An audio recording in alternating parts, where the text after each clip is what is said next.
An injured WWE star is training for their return, plus future plans for the AEW American Championship, and scrapped AEW Goldberg pitch has been revealed. It's all in the Cultaholic Wrestling news right now. Charlotte Flair, haven't seen her on telly for a bit. It has been, as the kids say, a hot minute since we have seen the Queen. But on her Instagram, it looks as if that return is edging ever closer. Yeah, Charlotte shared a video on her Instagram from the WWE Performance Center where you can see her undergoing all kinds of roles and training and everything, which seems to be for an impending in-ring return. She also shared a video of herself doing weight training over the weekend too. As Tom mentioned, she's been out of action for a hot minute since December last year, when she suffered a torn ACL, MCL, and meniscus in that match against Asuka on SmackDown, an injury that was estimated to set her back at least a year. So she's making very good progress. Well, and truly ahead of time. And I wonder where she fits into this new era, because there's lots of new faces coming into the scene. And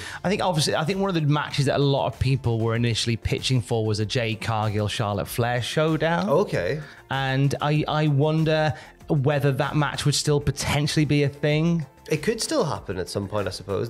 I guess the problem would be that one of them would have to lose that match. Yeah. And I don't know if either's in the position at the minute where you'd really want them taking a fall. No, I don't think either would be happy about that one, but we'll keep you up to date on what Charlotte's up to.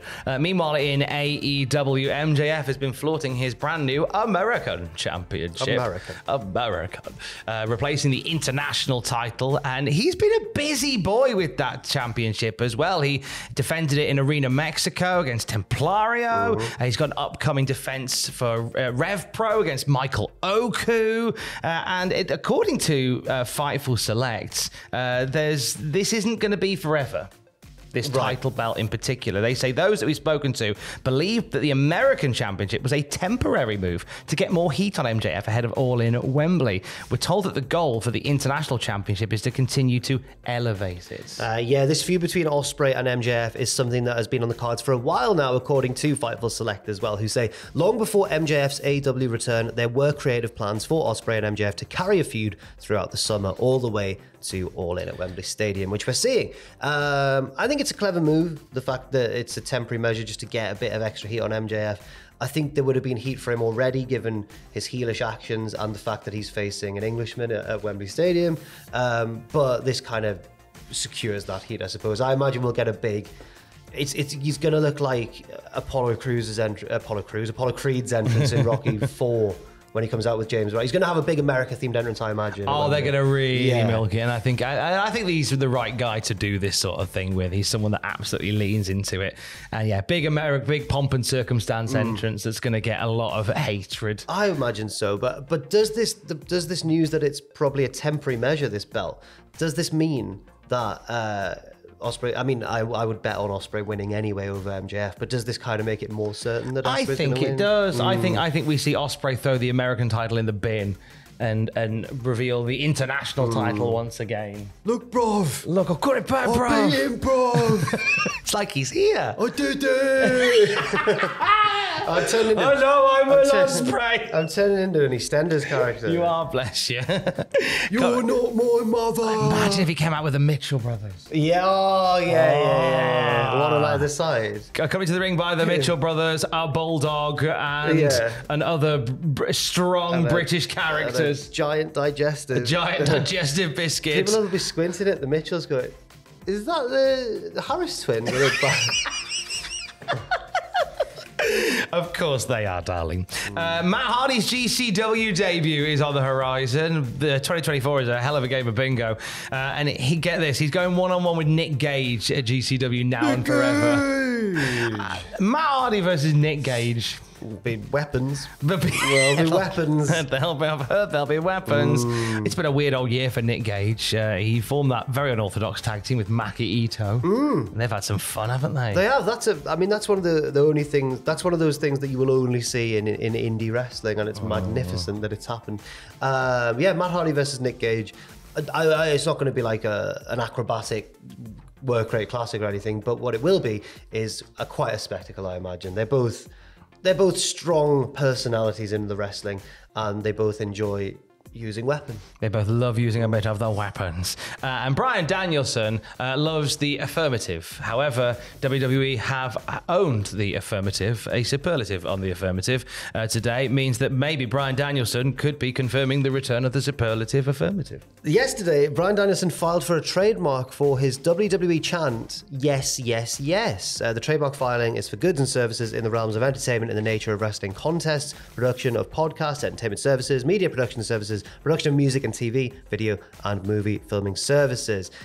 Basically, he wants to lock that chant down. And why not? Because it's something that's followed him around since he started doing it, and it's something that WWE tried to kind of wrestle from him and give to The Big Show. The Big Show and Stephanie McMahon at one point.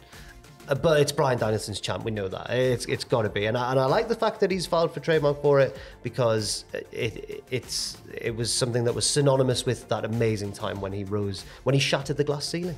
And imagine if they can get that cleared by the time we get to All In. Just that whole of Wembley Stadium. Yeah, that'd be good. Yes. I mean, they probably will anyway. They will. But he wouldn't be able to join in. Yeah. But no, I think he probably will get it. I don't know how trademark works, but it feels like he'll get it. I hope so. A big yes chant. What about a big Goldberg chant in AEW? Well, Goldberg is the latest guest. We're speaking with Chris Van Vliet, and he discussed his talks with AEW and his talks with Tony Khan about an appearance with AEW, something that would have coincided, according to Billy Boy, with Sting's retirement. Yeah, Goldberg said, "I don't think I was ever close to appearing in AEW. I think it was much more realistic transition when Sting was involved. I reached out to Sting because I wanted to be a part of it, part of his retirement. I thought he and I could do a farewell thing at some point together, but it wasn't about me. It was about Sting, and I could never overshadow anything that he does. But I don't want to conquer the waters. It would have been a nice crescendo, but it wasn't about me, so the timing was kind of off." It wasn't about me, so I wasn't interested. You know. No, that's not what he said. Not gonna be able to beat Sting? Don't want to do it. No, I'm also kidding. Here's my idea. I conquer the waters like a pirate. Goldberg also spoke about the negotiations that he had with Tony Khan and said, "I just think we have different perspectives on it. It's hard for me to really pass judgment on their production because I don't watch it. I see clips of it." It's hard to give a rational breakdown of how they are if I don't really watch it. That's fair. So I don't really know. He reminds me of Dixie Carter, but a male version. I like how he added that bit. I don't know if it's a good or a bad thing, but he reminds me of that scenario, and it's just a different thing. It's different. Obviously, Goldberg's a legend and everything. Here we go. I don't agree with everything Tony Khan does. Or shoots on goal. No, I don't agree with everything Tony Khan does or says. I just think the Dixie Carter comparison is quite a baffling one, because Dixie Carter was criticized for not getting wrestling. She was an outsider who came in and had all this money and didn't really understand what she was doing. Tony Khan, you could never accuse of not being a wrestling fan. That's his thing. That's what, you know. And I just think while it's perfectly apt, it's perfectly allowed to be able to criticize Tony Khan, I don't think that's I don't agree with that one. I think, you know, he's definitely got a passion for it. There's definitely a passion for it, but I don't know. I think we talked about it a few times over the years about Goldberg doing stuff in AEW. I just can't see where he fits in. No, but I've thought that about multiple people that AEW have signed, and they just keep cramming them in. Just keep forcing them in there. Goldberg would be a particularly big one to try and fit in as well, yeah. It would be indeed. It's going to be a busy week for us to fit all the great content in. Cultaholic, because I just started doing that with my fist for some reason. Winding it up. Yeah, I don't know why. Because he's getting ready to punch you in the face with great content. Wham! 9 pitches for SummerSlam 2024. That's right. It'll be out later on today. Myself, Ross, and Andrew have all brought pitches to the table for SummerSlam, and it's not what we think is going to happen. It's what we want. It's what we want to happen. Bammo! Predictions with Adam and Andrew. Fantastic. For SummerSlam. Wobbo! Live reactions to SummerSlam with Adam and Andrew. Crunch! What happened at SummerSlam with Jack the Jobber? Wank! What happened at WTF Moments with Ross Sweatle from SummerSlam? Bosh! Content. Better. And for the latest wrestling news throughout the day as well, you can check out cultaholic.com. It's been a silly week. I'm a big fan. Stay safe. Love you. Bye.